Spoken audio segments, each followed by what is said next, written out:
ರಾಜ್ಯದಲ್ಲಿ ಕೋವಿಡ್ ನಿರ್ವಹಣೆ ವೇಳೆ N95 ಮಾಸ್ಕ್, PPE ಕಿಟ್ ಹಾಗೂ ಇತರೆ ವೈದ್ಯಕೀಯ ಉಪಕರಣಗಳ ಖರೀದಿಯಲ್ಲಿ 167 ಕೋಟಿ ರೂಪಾಯಿ ಅಕ್ರಮ ನಡೆದಿದೆ ಅಂತ ಆರೋಪಿಸಿ ವೈದ್ಯಕೀಯ ಶಿಕ್ಷಣ ನಿರ್ದೇಶನಾಲಯದ ಮುಖ್ಯ ಲೆಕ್ಕಪತ್ರಾಧಿಕಾರಿ ಹಾಗೂ ಆರ್ಥಿಕ ಸಲಹೆಗಾರ ಎಂ ವಿಷ್ಣುಪ್ರಸಾದ್ ವಿಧಾನಸೌಧ ಪೊಲೀಸ್ ಠಾಣೆಗೆ ದೂರನ್ನು ನೀಡಿದ್ದಾರೆ.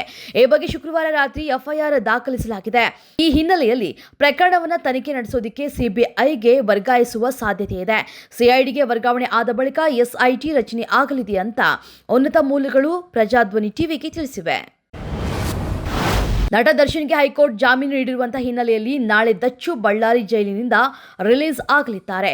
ದರ್ಶನ್ ತೂಗುದೀಪ್ ಬಿಡುಗಡೆಗೆ ಚಲನಚಿತ್ರ ಕಲಾವಿದರು ಹಾಗೂ ಹಿರಿಯ ನಿರ್ಮಾಪಕರು ಸಂತಸವನ್ನು ವ್ಯಕ್ತಪಡಿಸಿದ್ದಾರೆ. ಸಾರಾ ಗೋವಿಂದ್ ಸೇರಿದಂತೆ ಅನೇಕರು ದರ್ಶನ್ ಜೈಲು ವಾಸ ಕೊನೆಗೊಳ್ಳುತ್ತಾ ಇರುವ ಹಿನ್ನೆಲೆಯಲ್ಲಿ ಅದೊಂದು ಕೆಟ್ಟಗಳಿಗೆ ನಡೆದು ಹೋಯಿತು, ಇನ್ನು ದರ್ಶನ್ಗೆ ಶುಭಗಳಿಗೆ ಆರಂಭವಾಗಲಿದೆ ಅಂತ ಹೇಳಿದ್ದಾರೆ. ಬಿಜೆಪಿಯಲ್ಲಿ ಭುಗಿಲೆದ್ದಿರುವಂತಹ ಬಣ ರಾಜಕೀಯ ಇನ್ನಷ್ಟು ಜೋರಾಗುವ ಸಾಧ್ಯತೆ ಇದೆ. ವಿಜಯೇಂದ್ರ ಟೀಮ್ ಇಂದು ದಾವಣಗೆರೆಯಲ್ಲಿ ಸಭೆ ನಡೆಸಲಿದ್ದು ತಮ್ಮ ಶಕ್ತಿ ಪ್ರದರ್ಶನಕ್ಕೆ ಸಜ್ಜಾಗಿದೆ. ಮಾಜಿ ಸಚಿವ ರೇಣುಕಾಚಾರ್ಯ ನೇತೃತ್ವದಲ್ಲಿ ಈ ಸಭೆ ನಡೆಯಲಿದ್ದು ಬಿಎಸ್ ಯಡಿಯೂರಪ್ಪ ಹಾಗೂ ಬಿವೈ ವಿಜಯೇಂದ್ರ ಪರವಾಗಿ ಬ್ಯಾಟಿಂಗ್ ಮಾಡೋದಕ್ಕೆ ಸಜ್ಜಾಗಲಿದ್ದಾರೆ. ಈ ಸಭೆಯಲ್ಲಿ ಸುಮಾರು 25ಕ್ಕೂ ಹೆಚ್ಚು ಶಾಸಕರು ಭಾಗಿಯಾಗಲಿದ್ದಾರೆ.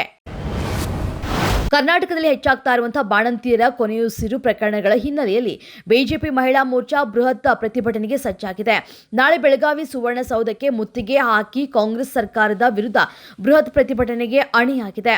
ಕಾಂಗ್ರೆಸ್ ಸರ್ಕಾರ ಬಾಣಂತಿಯರ ವಿಚಾರದಲ್ಲಿ ತಾತ್ಸಾರ ತೋರ್ತಾ ಇದೆ. ತಕ್ಷಣ ರಾಜ್ಯದ ತಾಯಂದಿರು ಹಾಗೂ ಮಕ್ಕಳನ್ನ ರಕ್ಷಿಸುವ ನಿಟ್ಟಿನಲ್ಲಿ ಕ್ರಮ ಕೈಗೊಳ್ಳುವುದಕ್ಕೆ ಒತ್ತಾಯಿಸಿ ಬಿಜೆಪಿ ಮಹಿಳಾ ಮೋರ್ಚಾ ಮುತ್ತಿಗೆ ಹಾಕಿ ಸರ್ಕಾರಕ್ಕೆ ಮುಜುಗರ ಸೃಷ್ಟಿಸುವುದಕ್ಕೆ ರಣತಂತ್ರ ರೂಪಿಸಿದೆ.